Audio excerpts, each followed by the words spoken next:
I shouldn't even be recording. If you guys see my last video, I just had surgery yesterday, so I should be like laying down resting. I'm about to make some collard greens in a little bit, but I really had this message and I really wanted to put this out. And I don't know if you guys can. I don't know if you guys can tell. My nose is a little bit swollen. My eyes are a little bit red, but I did have surgery on my nose, so a little congestion and everything, but God is good. All the symptoms that everybody was saying that they had when I was on here watching YouTube videos, I didn't have none of that, thank God. But before they put me on anesthesia, I said a prayer so fast. I was like, God, if it is your will if it's in your will for me not to wake up, please take my soul. I said a prayer so fast because all of a sudden, boom, the anesthesia hit, and I woke up and I was done. So I was like, what? But I never prayed so fast, and I prayed to God that everything that I was reading, I prayed that my recovery and everything was different, and I got exactly what I asked for. I had like a speedy recovery, and I've been doing really, really great. So I'm really happy about that. So I thank God for that. And so the title of this video, I did write it down, and the title of the video is Prayed in the Middle of My Storm, and this is what happened. During times when I'm having really hard times, that's when I pray the most. I noticed that with me, when I'm having hard times prior, I would not pray, and I would just get stuck into my thoughts, stuck into my ways, stuck into my depression, stuck into my sadness. And I would stay there, and I would just analyze all these things in my head, and I will walk into sadness and darkness and stay there. So over the years, I've learned to lean on God and to pray. But I learned, my grandmother always said, child, you need to pray, you need to pray, you need to pray. And I'm like, why do you always tell me that? Like, why do you always say pray? Why do you always say pray? Like, is prayer really going to solve everything? And prayer actually does solve everything. And I'm going to tell you guys what happened. Okay, I'm going to break it all down. So I was like, why does my grandmother always tell me to pray? So after, you don't really like, when your grandmother and people tell you things, you hear, but whatever. But then that always stays in the back of your head. So when she told me that, I noticed that when I was going through situations, I would just say little things first, like, thank you, God. Thank you, God. Or if I'm going through things that I don't know how to navigate, or I'm going through things that are really hard, I would start really praying about it. For like example, right? Let me show you guys this. Let me share this with you guys. So my housing situation. So we're blessed to rent our very first house, right? We lived in apartments like since my husband and I got together all the way up until now. Since we were 18 all the way up until 2024. Then we moved into our first home, right? Renting. The thing that I didn't know about renting, man, is that it is very, very expensive renting a house because you have the house, you have the utilities, water, sewage, trash. On top of that, the electricity. Then you have to keep up with the maintenance. And then if anything happens in the house that whoever you're renting from, if they don't cover it, you got to cover it. So it was like a lot of things going on. And this is a very, very beautiful house. It's a very, very nice house. We stayed in very nice apartments, but a house like this house is huge and it's very, very luxury. It's nice. All the way down to the backyard. It's a very beautiful house, right? So then it's getting closer to our lease. So I'm like, okay, so like what's going to happen, right? I'm like, what's going to happen? So I'm like analyzing and all this stuff, and we're looking at different places, and it was like a lot of moving pieces. And I don't know if you guys can relate, but as you get older, you start to notice that like you and your partner, you guys are growing, you know, and sometimes you got to watch it because you guys can grow, but you guys can grow apart. But as you guys both grow into adults, you guys start thinking differently, but that's why it's good to communicate and to stay in link with each other. So anybody that has been with someone or been married for a very long time, you know exactly what I'm talking about. It's like you come to a period where sometimes y'all just don't see eye to eye. I've been married for 15 years. You're going to go through different things. You're going to go through different patches. You're going to go through you're going to experience different things. You're going to second guess. You're going to think, well, maybe we need to take a break. Hey, actually, you're probably even going to separate. You're probably going to separate for a year. Probably going to live apart. It's like when you're married for a very long time, a lot of people are quick to up and leave their marriage. Up and leave something when it gets hard. But marriage, through thick and thin, through sickness and through health. That's what God said. Those are the words, right? Those are the words. So we were like, I was like, okay, like, because where we live at is very nice, but it's very expensive. I'm gonna be real with you guys. It's very expensive. And so I was telling my husband, I was like, well, we can always look at townhomes, you know, rent townhomes, or maybe we can go back to the apartment that we were at before. And my husband was like, but we worked so hard to get to where we're at, and I really don't want us to take a step back, right? So, and my mom was talking to her. She was like, okay, but you guys are very responsible adults. Like, how about you guys like look into a house? So my mom told us this years ago, you guys, years ago. And we're like, no, we don't know if we're committed to that because, we don't know if we want to live in Arizona. We want to move to Denver. Like, we're like, I don't know, that's a big commitment. And we didn't really think that we could afford a house. Like, it was all that. So then my husband was like, well, we don't want to take a step back. And I'm like, okay. So, and you guys, let me remind you that we've been looking at houses, just browsing. Like, he'll send me houses, I'll send him houses, and we'll just browse. Like, we've been doing that for years, but we never really been serious about a house because we never understood how to actually buy a house, right? So then I'm like, okay, like, I was like, how about we both, like, I told my husband, I was like, how about you get some information, see if we can qualify, and maybe we can just take it from there and like gather all the documents, see how much house we can afford, like, because we were looking at houses and we were looking at townhomes and apartments. The townhomes and the apartments cost more or the same as the house we currently live into. So I was thinking, okay, like, we're in a 4-bedroom house. So I'm like, okay, if we go back down to a 2-bedroom, like, we'll be saving money. But if we go to a 3-bedroom, 2-bath apartment, like, I was like counting the numbers. I'm like, hey, it's pretty much the same, right? So I was like, oh my God. So I was just like completely like stressing, bro. I was just so bad. I was about to say, hey, we could just all go and move him back in with my mom. Let's just do that and just stay there for a while. So it was completely stressful, right? So then I was like praying to God, staying faithful, showing up faithful. I was like, God, this is what I have for us. I have us like a beautiful apartment, beautiful townhome picked out. We know exactly what time frame we're going to move. We know exactly how we're going to transition. We got everything lined up. Like, this is how it's going to go, God. Please show me this is the way, or if you have something different, show us, please. So after I said that prayer, right, my husband gathered all the information. My husband gathered all the information regarding the house. And so we were all like, he gathered the information, and then we linked up together and we got all of our documents and everything. And then I was like, okay, like, let's go ahead and let's just submit it and see like what we get approved for, and if we can even afford a house. Now listen, this is why I always stress, do not be a negative thinker, okay? And do not limit yourself, because I noticed that I can only speak for myself. I can do that a lot. Like, what I have for myself, God has always something better in store for me. That's what I learned. Like, I was thinking about going back to a nice townhome apartment. But let me break the news for you. We found out that we actually qualified for a house. That's what we found out, right? And qualified for way more than what we both even thought. Okay, I thought we were only going to qualify for $200,000. Don't laugh. I swear to you, I was like, all right, we just gonna go ahead, get this little $200,000 and go ahead and find a little house and start from the bottom and work our way up like we always did. And so after the numbers and stuff, and they came back with the number, it was like, hey, like, we got all your documentations, credit score is good, everything's good. Like, there you go. Here's how much you can get. Start looking, pick a house, close out before your lease date. God is good. I don't know if y'all heard that song. I can't even really sing right now.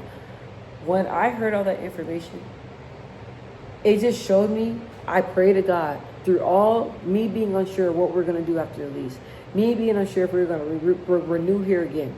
And then I'm like, okay, and I was saying to my husband, I'm like, if we renew here again, it's like, bro, we're going to be broke, because to live here costs a lot of money. And each time they've been going up on the rent.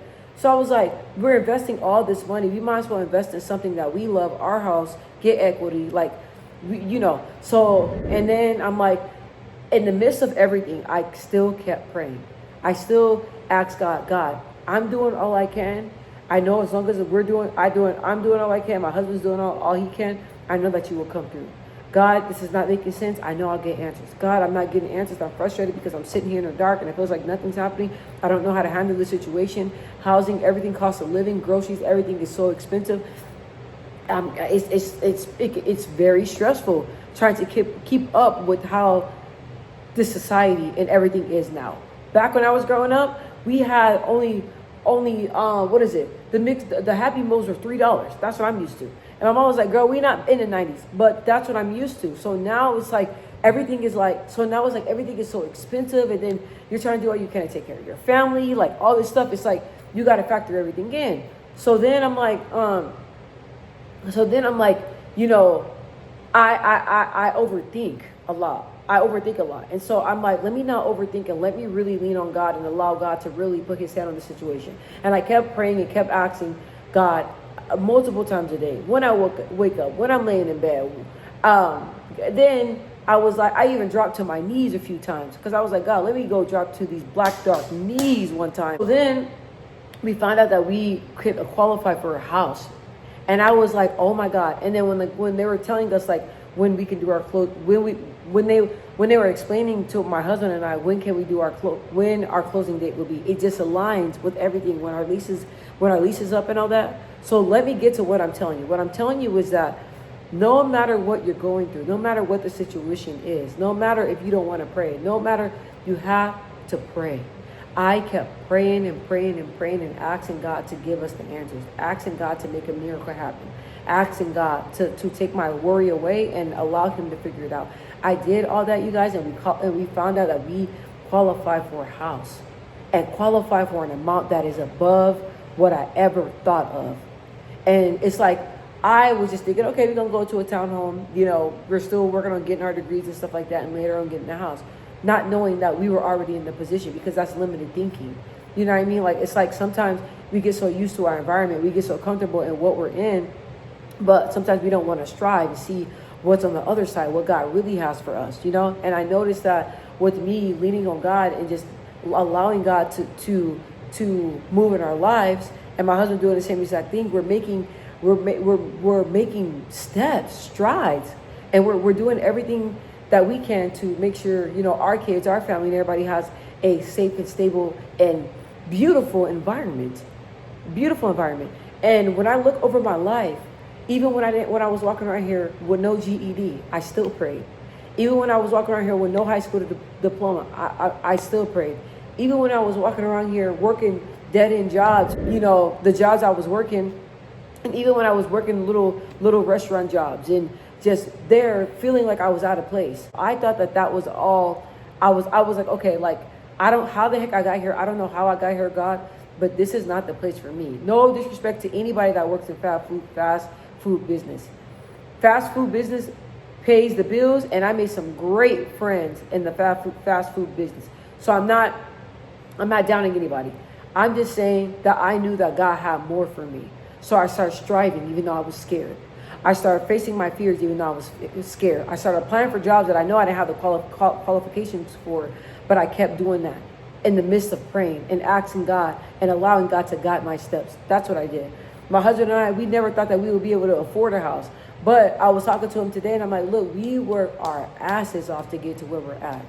We came a very, very long way, and God is rewarding us. God is rewarding us. And I was telling him too, when on days when he felt discouraged, I'm like, hey, you got to pray. Have you prayed today? Have you prayed today? And he even prayed. He's like, I prayed over our housing and our financing. Like, he started praying. And I started praying. I'm not going to lie. We need to get together and pray together more. And it's like, oh my gosh, like I was like, God is like right on time. But the key thing that I did the whole entire time, I kept praying. With tears in my eyes, with no words to say, with a worn out spirit, I kept praying for God to bless our housing situation, kept praying for God to make a way, kept praying and bringing everything to God, even my health. I told you guys, I just had surgery on my deviated spectrum. Yes, I just had surgery on my deviated spectrum.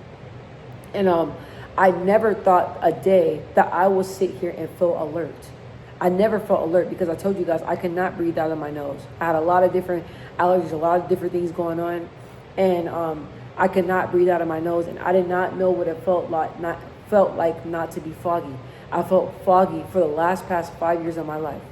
And I told you guys I went through a period where I didn't even know what was wrong with me because boxing messed me up so bad. I didn't know what was going on with me, all those contact sports. In sickness, I still prayed. And fogginess, I still prayed. And days I couldn't even get out of bed, I still prayed. On days where I don't even know how I even got up to function to get through the day because I felt so terrible, I still prayed. Even where I had no hope and I just felt like I'm just going to sit here in a body where I just feel just sick every single day, I still prayed. And when I went back to my doctor and told him, hey, I've been suffering enough. I can't breathe. I need to start breathing again. Let's do the surgery. I had to wait 3 months and suffer more. I'm about to cry. 3 months and suffer more until I got to that surgery. Every day, I pray to God, and I pray to God, God, please do not allow anything to get in the way of this surgery. You know how I'm feeling. You know what I've been struggling with. You know everything. I'm not able to sleep because I can't breathe. God, you know this. Please allow all the days leading up to the surgery please allow everything to go smoothly. And that's exactly what I did. And then when I got there, I was like, God, you got to take a pee test. I said, God, they have to check your urine and stuff. I said, God, please make sure I ain't pregnant. And I knew I wasn't, but I'm telling you, I was like, God, like, not right now. Like, my health is number one. Like, I have to get back. I have to get back to it. And I suffered every single day up until that surgery. And now that I had the surgery, I'm still recovering, but I feel better than ever. And this is only like the second day. I can sit here and breathe out of my nose. Before I could not have my mouth open. And I was like that. Now I notice I'm like, my mouth has been closed like the whole entire day, and I've been breathing out of my nose. And you guys will probably think like, girl, you're so thankful over something so small. That's the health and everything behind it. It's not small. It's not small to me. But I pray through good, bad days. I pray all the time. And God has been making changes in my life. So I'm telling you, if you're in a season like me, and there's many more things, different things going on, but I'm not going to break it down in this video because all my videos been long. And it's already at, 21 minutes. But of course, I got to edit and everything. But I got more to share with you guys. But this is the testimony that I wanted to share with you guys. I did not believe that I was in the position, but God said I was. I did not believe that I would ever be a homeowner, but God said I was equipped to be a homeowner. I never thought that I was worthy enough to go back and get my GED and go to college and work on getting my bachelor's degree. God said that I was worthy. I never thought that. And through everything I go through in my life, what I do, I stick to that prayer. I pray. My grandmother told me to pray. I pray all the time. So I really hope that you guys enjoyed this testimony. I have more testimonies to talk to you guys about, but this is the main one that I wanted to talk to you guys about. And praying in the midst of your storm. That's not the only storm that I have, but I ain't gonna try to dump on y'all today. I'm gonna save it for another video. But I've been praying through my storms and just keeping a positive attitude, and God has been doing his thing. And you see the key word that I said, keeping a positive attitude. Even sick, I was still smiling, showing up, being goofy, being a good person, and keeping my faith. Even stressed, still showing up to work, showing everybody love, being there for people, being there for my clients, being there for my members. In darkness and whatever I am feeling, I still show up with a good heart and a good attitude. And God sees that. Nothing I go through, I don't allow it to break me. That's what prayer is for. I show up in prayer broken. I show up in prayer sad. And I give that to God, and I allow God to fix it. And then you have on the other days where I show up in prayer happy. But I'm speaking on when I'm broken. When I don't know what my next steps are going to do. When I don't know what to do. I take that up with God. I pray to God about it. But I show up in the world with a good attitude and a good heart.